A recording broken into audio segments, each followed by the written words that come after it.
말씀을 나누기 전에 우리 함께 같이 인사하겠습니다. 오늘도 이 아침에 우리 주님으로부터 오는 크신 은혜와 평강이 여러분들과 함께 하시기를 바랍니다. 아멘. 자, 우리 주변에 있는 분들에게도 하나님의 평강이 함께 하시길 바랍니다. 이렇게 인사할까요? 하나님의 평강이 함께 하시기를 바랍니다. 아멘. 자, 오늘은 씨가 열매가 되는 상식이라는 제목으로 우리가 말씀을 나누겠습니다. 자, 우리 말씀 나누기 전에 모두 함께 선포하겠습니다. 성경은 하나님의 말씀입니다. 오늘도 하나님께서 주님의 말씀의 종을 통해 이 성경의 진리를 나에게 선포하실 것입니다. 아멘. 자, 오늘은 씨가 열매가 되는 상식이라고 제목을 하여서 우리가 은혜를 나누고자 합니다. 여러분, 씨는요 열매가 되어야지 맞습니다. 그렇지 않습니까? 씨가 열매가 안 되면 큰일 나요. 먹을 게 없어집니다. 그렇죠. 그런데 이 말씀을 아주 쉽게 이해할 수 있는 신앙적인 내용을 오늘 시편은 잘 기록해 놨습니다. 정말 우리가 신앙적인 눈으로 봤을 때 그래, 씨는 열매가 되어야지, 이게 상식이지, 이게 믿음의 상식이지, 그거를 시편은 이렇게 기록해 두었습니다. 다 같이 한번 읽어볼까요? 땅을 돌보사 물을 대어 심히 윤택하게 하시며 하나님의 강에 물이 가득하게 하시고 이같이 땅을 예비하신 후에 그들에게 곡식을 주시나이다. 아멘. 여러분, 씨가 열매가 되는 상식은 믿음의 눈으로 봤을 때 당연합니다. 왜냐하면 하나님이 그렇게 세상을 창조하셨기 때문에 그렇습니다. 여기에는 뭐가 담겨 있습니까? 하나님의 뜻이 담겨 있는데 그 뜻은 과거에도 있었고 지금도 있고 미래에도 있잖아요. 여기 그게 고스란히 다 들어가 있습니다. 땅을 돌보사, 지금 돌보시죠? 물을 대어 심히 윤택하게 하시며, 지금 그렇게 하세요. 하나님의 강에 물이 가득하게 하시고 이같이 땅을 예비하신 후, 과거잖아요. 그죠? 현재가 있고 과거도 있어. 땅을 예비하신 후 그들에게 앞으로 있을 곡식을 주시겠다. 이거는 하나님께서 우리를 위하여 세상을 창조하신 하나님의 뜻입니다. 이 믿음의 삶을 사는 여러분들이 되기를 축복합니다. 이게 우리의 믿음의 삶이에요. 하나님은 과거에도 역사하셨고 지금도 역사하시며 내일도 역사하신다. 그래, 시편에 있는 말씀, 그 지혜의 말씀에 따라 나도 살아야지. 여러분, 이것이 바로 믿음으로 오늘 말씀의 제목을 이해하는 겁니다. 씨가 열매가 되는 상식. 그런데 우리가 세상의 눈으로 봐도 그렇습니다. 과학적으로 볼 때 씨는요 DNA가 이미 함유되어 있고 그것이 땅에 떨어지면 그게 물과 햇볕을 받아서 열매가 되는 것, 이건 과학적인 상식이잖아요. 다 그렇게 알고 있습니다. 철학적으로도 그렇습니다. 철학적으로도. 처음에 기원전 400년 전부터 자연 철학이라는 게 나왔습니다. 그때는 하늘과 별과 물 바라보면서 세상은 물로부터 나왔겠구나, 세상은 공기로부터 나왔겠구나, 이런 생각을 막 하다가 20세기가 접어들은 1900년 딱 이르러서는 그때부터는 세상에 일어나는 게 뭐지? 물질이 있고 돈을 버네? 실증주의라는 게 나타나기 시작해서 실제적으로 우리가 세상에서 어떻게 증명하며 살아갈까? 그때 나타난 철학적 사고가 현상학이라는 건데, 그 현상학의 대부라고 하는 후설이라는 사람이 이렇게 얘기합니다. 씨는 모든 시간이 담겨있는 결정체입니다. 씨는. 왜냐하면 씨에는 제가 말씀드렸던 과거도 있고 현재도 있으며 미래도 있기 때문에 씨는 곧 그 씨를 현재라고 하는데, 그 현재는 너무너무나 특별한 시간이라는 거예요. 어떤 시간? 과거와 현재가 만나는 정말로 특별한 시간이라는 거예요. 여러분, 예수님의 다른 이름이 있습니다. 예수 그리스도의 다른 이름이 4글자가 있는데 바로 이 에드멘트 후설이 얘기한 말과 똑같은 의미가 거기 딱 담겨 있어요. 현재 우리가 지금 뭐 하고 있습니까? 예배하고 있죠. 예배는 어떤 시간이냐면 과거에 역사하신 하나님을 우리가 지금 현재에 경험하는 시간이고, 지금 현재 경험하게 하신 하나님의 은혜를 성령께서 인도하셔서 앞으로도 하나님의 은혜를 바라보게 하는 것, 이거를 우리를 구속사라 그래요. 나중에 우리가 구원받잖아. 하나님께서 과거에서 역사하셨고 지금도 역사하시며 예수님께서 지금 우리와 함께 하시며 성령께서 돌보시니 우리가 믿음으로 살아가야지. 이게 바로 신앙의 구속사적 역사예요. 여러분, 그게 예수님의 이름으로 고스란히 나와 있습니다. 지금 여기서 우리가 현재 예배하는 의미를 마태복음은 이렇게 기록했습니다. 이것도 다 함께 읽어볼까요?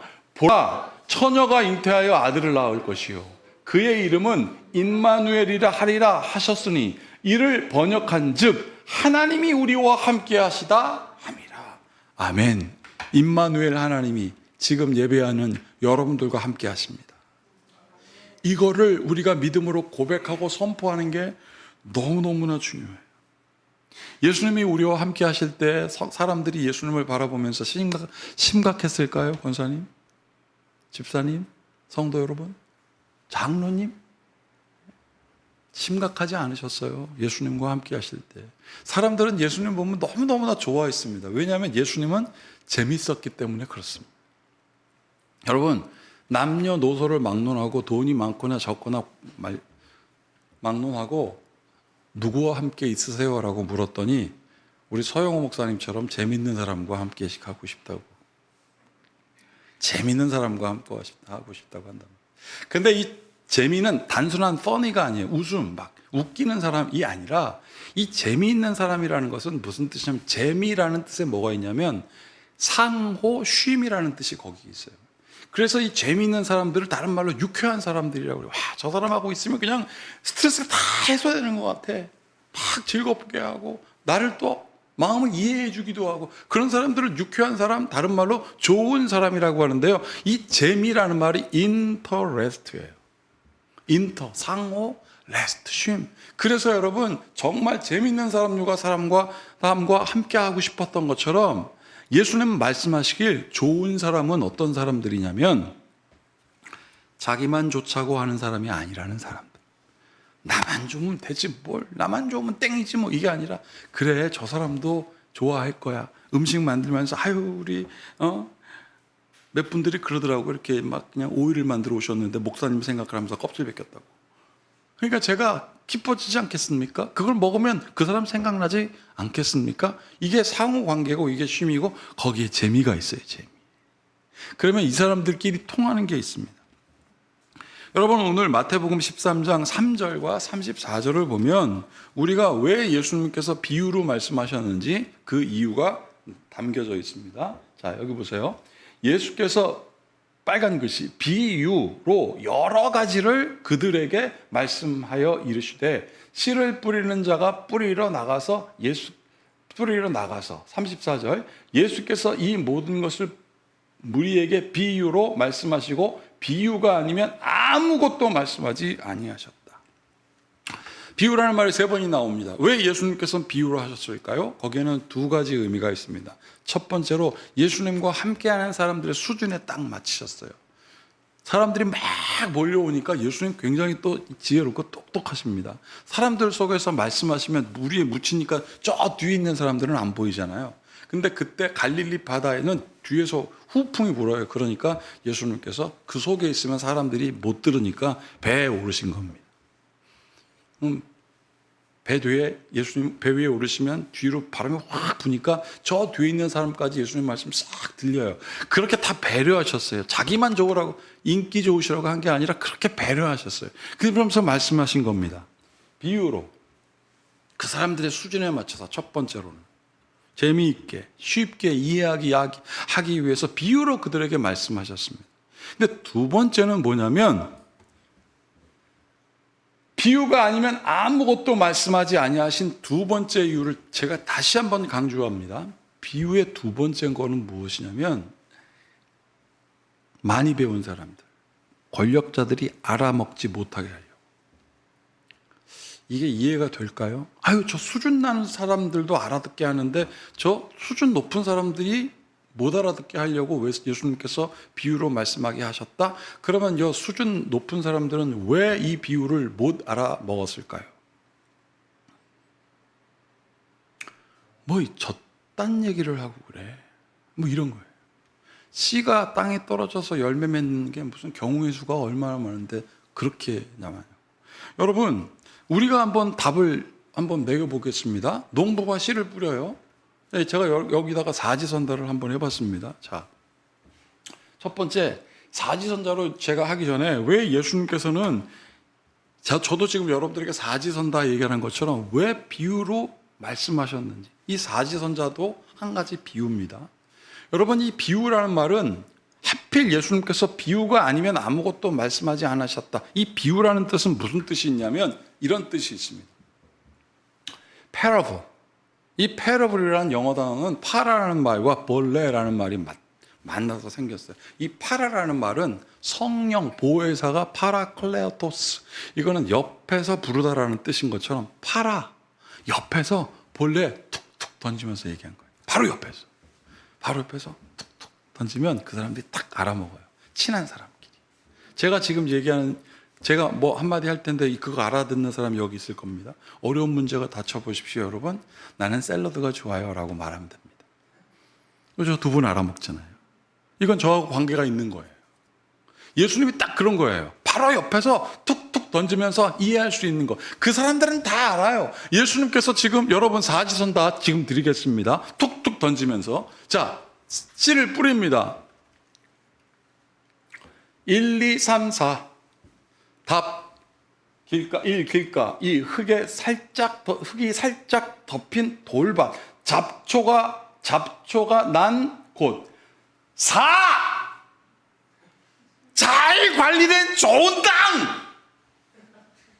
답은 4번. 제가 강조했잖아요. 근데 그 사람들은요 다 알아먹었습니다. 예수님께서 이렇게 얘기하면, 좋은 땅에 좋은 씨를 뿌리는 거는 이 사람들 이야기를, 하나님의 복음의 말씀이 떨어지면 천국 가는 거야. 천국의 열매가 맺히는 거야. 그 사람들은 다 이해해요. 이렇게 얘기하면 예수님께서 똑같아요. 4번 좋은 땅. 그러면 다 복음 하나님의 은혜. 그러면 다 아멘 그래요. 근데 그 사람들은 알아듣지 못합니다. 여러분, 우리 아내가 결혼하기 전에 굉장히 세상 물정 몰랐어요. 아주 공주처럼 자랐어요. 제 눈에도 공주처럼 보였습니다. 이렇게 금띠하고 다니고 막. 제가 하루는 이제 딱 장난을 많이 쳤어요. 장난 많이 치거든요. 지금 많이 좀 순화됐습니다. 목회를 해야 되니까. 제가 막 홍대 반대는 뭐야? 물으면 막 고민해요. 청대 이러더라고요. 제가 그렇게 얘기했더니 막 때려요. 막 여기로. 웃기대. 근데 그 느낌이 억지로 웃어주는 듯.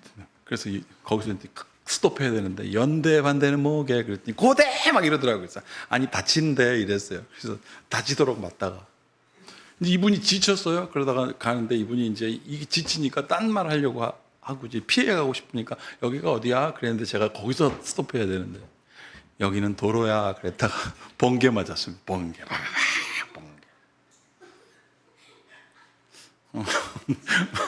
잘 아시죠? 번개. 근데 그렇다고 이렇게 물리적 번개는 아니었어요. 이렇게 광자력 빔이 막 나오고. 예수님도 번개 치고 싶은 사람들이 있었습니다. 그게 누굴까요? 이렇게 쉬운 답을 못 알아듣는 사람들, 번개 맞아야 될 것이라고 예수님께서 말씀하셨습니다. 자, 여기 보세요. 분위기는 이랬습니다. 그날 예수께서 집에서 나가서 바닷가에 앉으심에 큰 무리가 그에게 모여들거늘, 제가 아까 설명드렸습니다. 예수님께서 딱 비켜서 다 듣게 배려하지 않습니까? 예수께서 배에 올라가 앉으시고 온 무리는 해변에 쫙 서 있었습니다. 그리고 예수님께서 3절의 비유로 여러 가지들을 그들에게 말씀해요. 여러 가지 비유했다는 겁니다. 그 중에 하나가 씨 뿌리는 비유였어요. 그런데 그거를 다 하시고 오늘 9절에 뭐라고 말씀하시냐면, 귀 있는 자는 들으라 딱 했더니 여기 해변에 있는 사람들이 아멘 했는데 그 순간 탁 침묵하는 사람들이 있었어요. 여기 점점점이 그거예요. 빨간 거로 점점. 눈치 보고 침묵하고. 두 부류가 있습니다. 하나는 예수님의 제자들이 그랬고, 그 다음에 바리새인, 율법학자 이런 사람들이. 예수님의 제자들은 난리가 난 겁니다. 지금 예수님이 딱 얘기를 했는데 눈치 막 보는 거예요. 저 바리새인들이 여기 있다 가면 어떡하지? 저 사람들한테 인정받아야 되는데, 저 사람들한테 예수님 지지를 받아야 되는데, 딱 보니까 그 사람들이 저거를 말이라고 하냐고, 저 쉬운 얘기를 하냐고, 나도 하겠다. 그리고 무슨 씨가 좋은 땅에 떨어지면 무조건 되냐 그게? 막 이러면서 생각하는 그들에게 그 눈치를 보이니까 예수님의 제자들이 진짜 그 눈치가 너무너무 보이니까 이때 아무 말도 하고 있지 않다가 침묵이 쫙 흘러요. 그때 이런 얘기합니다. 제자들이 예수께 나와 이르되 이렇게 얘기하지 어찌하여 그들에게 비유로 말씀하셨어요 예수님. 요즘 화내잖아요. 너무 쉬운 말씀을 그 사람들한테 수준 떨어져요. 예수님 왜 그렇게 하십니까? 예수님께서 대답하시잖아요. 천국의 비밀을 아는 것이 너희에게는 허락되었으나 너희는 나를 환대하잖아. 환대하는 사람들은 귀가 있는 사람들이야. 들으려고 해. 환대하면 모든 걸 들으려고 해. 그런데 그들은 아니다. 나를 환대하려고 하지 않는다. 그러면서 12절에 뭐라고 되어 있냐면 그 유명한 말씀 하십니다. 다 같이 읽어보겠습니다. 무릇 있는 자는 받아 넉넉하게 되되 없는 자는 그 있는 것도 빼앗기리라. 있는 자라는 뜻은 무엇이 있다는 뜻이냐면 지혜가 있는 자들, 들으려고 하는 사람들, 이 지혜가 듣는다는 뜻이거든요. 그래서 wisdom이라는 이 단어는 wide에서 나왔어요. 확 펼쳐진 것처럼 귀가 쫙 펼쳐서 예수님이 오면 바닷가에서 쫙 그들이 앉으시고 예수님을 환대하는 마음으로 예수님은 무슨 말씀하실까? 그 사람들은 지혜가 있는 자는 넉넉하게 됩니다. 근데 지혜가 없는 자들은 안 들으려고 하는 사람들은 안 들으니까 있는 것도 빼앗깁니다. 여러분 이거를 증권가에서 하는 말입니다. 내 말을 안 들으면 너희들 돈 잃는다고. 이 얘기를 써요. 황당하지만. 여러분 헬라어로 파라클레토스라고 말하는 성령은 가까이서 우리를 부른다는 얘기입니다. 그러면 이건 무엇이죠? 귓속말로 해도 알아듣는 거예요. 파라클레오토스는 바로 옆에 클레오토스 클레오 부르다라는 거예요. 그러면 옆에서 막 불러요. 그러면 이건 무슨 뜻입니까? 귓속말을 해도 알아들어요. 그냥 한마디만 탁 알아들어요. 그렇죠? 한마디만 해도 알아. 내가 당신을 사랑합니다. 그럼 왜 사랑하는지를 알고 뭘 줘도 딱 깨달아요. 뭐 굳이 옆집에 우리 철수는 드럼 세탁기를 사줬대더라. 나는 필요 없다. 뭐 이런 얘기 할 필요가 없어요. 아니 뭐 빨래가 뭐가 있겠냐. 그냥 두들기는 거지. 두들기는 거나 드럼 세탁기나 그게 그거야. 옆집 철수는 드럼 세탁기 사겠다. 이게 무슨 소리예요? 사달라는 얘기잖아요. 그거 길게 얘기할 필요도 없어요. 탁 보면 그냥 뭐가 필요했는지 아는 겁니다. 여러분 그런데 제가 왜 이 얘기를 강조하냐면 그 말이 통하는 사람들은 옆에 있는 사람 가까이 불러도 파라클레오토스 옆에서 불러서 또 파라볼레 옆에서 툭툭 던져서 말아도 다 아는 사람들. 제가 뭐 샐러드가 뭐 좋아요 다 아는 사람들. 그 사람들은 막 통하는 사람들이에요. 얼굴만 봐도 알아요. 굳이 설명하지 않아도 됩니다. 여러분 그런데 제자들이 눈치 보는 그 사람들을 예수님께서 뭐라고 그랬습니까? 제가 아까 번개 맞아야 된다 그랬잖아요. 마태복음 12장 끝에 보면 이 바리새인들을 향하여 예수님께서 뭐라고 했냐면 이렇게 했습니다. 독사의 자식들아 너희는 악하니 이 어떻게 선한 말을 할 수 있느냐. 속에 악이 가득하다. 그래서 마지막에 이는 마음에 가득한 것을 입으로 말합니다. 마음에 악만 가득해요. 가득해요 악이. 이 악은 상식을 깨는 악입니다. 여러분 마태복음 12장에 무슨 얘기가 나오면 소위 사바스라고 하는 안식일에 대한 논쟁이 나와요. 예수님의 제자들이 배가 고프니까 밀을 이렇게 비벼서 먹었어요. 그걸 감시하고 있다가 이랬다고 말이에요.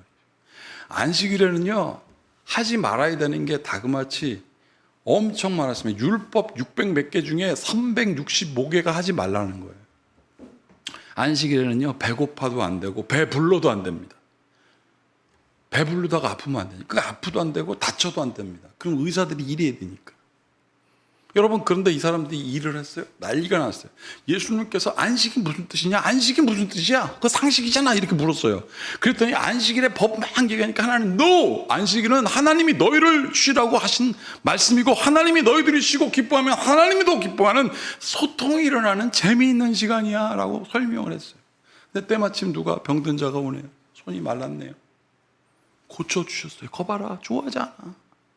근데 그 사람들이 끝까지 쌍슴질을 치고 이렇게 보니까 예수님께서 뭐라고 하셨냐면 마태복음 12장에 독사의 자식들 너희는 마음에 악만 가득하다. 여러분, 하나님이 말하는 악은 하나님으로부터 멀어지는 거예요. 그걸 죄라고 합니다. 죄. 죄는 하나님으로부터 멀어지는 거예요. 근데 얘는 죄만 가득해요. 여러분, 김형석 교수라는 분이 있어요. 연대 지금의 명예교수님이시는데 100살이 넘었어요. 지금 106세입니다. 제가 그분이 쓴 책 인생 비망록이라는 걸 보니까 뭐가 있냐면 만나지 말아야 될 사람이 있더라고요. 여러 가지 쭉 있는데 만나지 말아야 될 사람이 제 눈에 확 들어온 사람이 누구냐면 사람의 관계를 쪼개는 사람들. 비방하는 것뿐만이 아니라 이간질시키는 사람. 여러분, 마태복음 12장에 예수님께서 너희들이 잘못 알아서 안식일은 그게 아니야 라고 하니까 이 바리새인들이 이간질시킵니다. 뭐라고 하냐면 예수님한테 예수님을 일컬어 사람들을 뭐라고 하냐면 야, 저 사람이 귀신을 쫓아내잖아. 왜 그랬겠어? 귀신의 왕이니까 귀신들이 명령을 듣는 거야. 만왕의 왕 예수님을 귀신의 왕이라고 얘기하는 이간질. 여러분, 그래서 예수님께서 독사의 자식들아 라고 말했습니다. 그런데 문제는 그 이간질에 넘어가는 사람들이 있어요.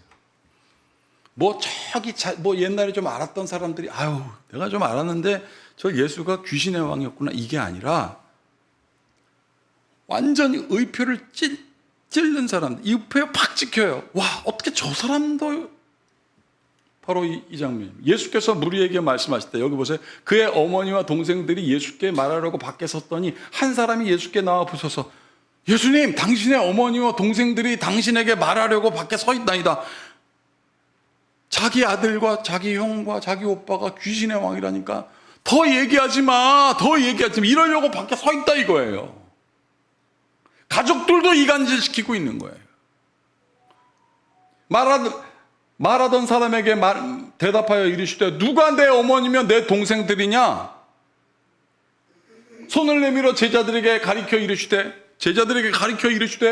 나의 어머니와 나의 동생들을 보라. 지금 이간질 당하고 있잖아. 너희들도 그럴래? 그러면서 50절 이렇게 되어 있습니다. 다 같이 읽어보세요. 누구든지 하늘에 계신 내 아버지의 뜻대로 하는 자가 내 형제요 내 자매요 어머니니라 하시니라. 이게 얼마나 상식이냐고요. 하나님을 여러분을 사랑하셨다면 하나님의 자녀요, 하나님의 형제요, 하나님의 친구며 예수님께서 말씀하신 것만 제가 지금 얘기한 겁니다. 예수님, 거기다 하나님만 껴넣은 거예요. 근데 우리가 어떻게 이간질 당하겠냐고요. 흔들리지 마십시오. 믿음에 바로 서십시오. 그러려면 들어야 돼요. 그게 있는 자입니다. 여러분, 그런데 이 안 듣게 되는 경우가 몇 가지 있습니다. 안 듣게 되는, 안 들리는. 첫 번째, 피곤하면 안 들려요. 피곤하면 말씀이 잘 안 들려. 괜찮아요. 피곤하면 회복하면 되니까. 아파서 안 들리는 경우, 내 아파 죽겠는데 지금 무슨 말씀하시냐고 안 들릴 수도 있어요. 근데 이 세 번째는 진짜 이해가 되는 거 있어요. 몰라서 안 들리는 건 괜찮아요. 모르는데 막 상대방이 가르치죠. 근데 눈은 쳐다보는데 생각은 안 들어오메다에 가 있어요. 모르거든요. 그건 꼴밤 때려서 되는 게 아닙니다. 근데 이거 괜찮은데 이건 어떨까요, 여러분? 귀찮아서 안 듣는 거. 그건 잘못일까요? 괜찮아요. 부인하는 건 아니니까. 그런데 부인하는 경우가 있습니다. 내 뜻과 다르다고 안 듣는 거.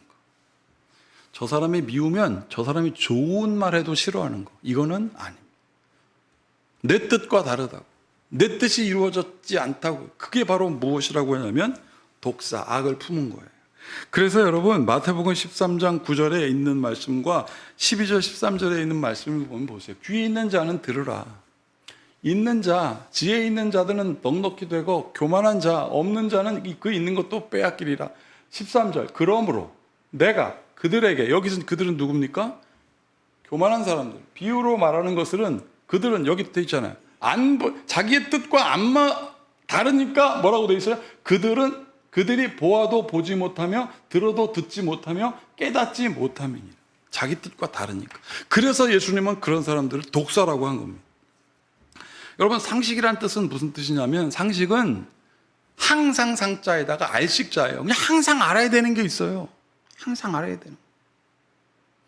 영어로는 common sense라고 합니다. common이 무슨 뜻이냐면 공동의라는 뜻이에요. 공동이 갖고 있어야 될 센스가 있어요. 그 대표적인 상식의 대명사라고 할 수 있는 게 무엇이냐면 예절입니다. 예수님께서 얼마나 사람들에게 예의 있게 하셨는지 몰라요. 애들이 오는 것도 막지 않게 하셨어요. 사랑하는 여러분, 이 사람들이 누굽니까? 물의 배들이에요. 하나님도 없어요. 자기의 뜻만 몰아요. 그들이 이 씨 뿌리는 비유가 이해가 되겠습니까? 그러나 오늘 시편 말씀의 기자는 뭐라고 얘기하냐면 하나님, 나는 그냥 하나님의 말씀이 다 좋아요. 그래서 시편이 지혜의 문학이에요.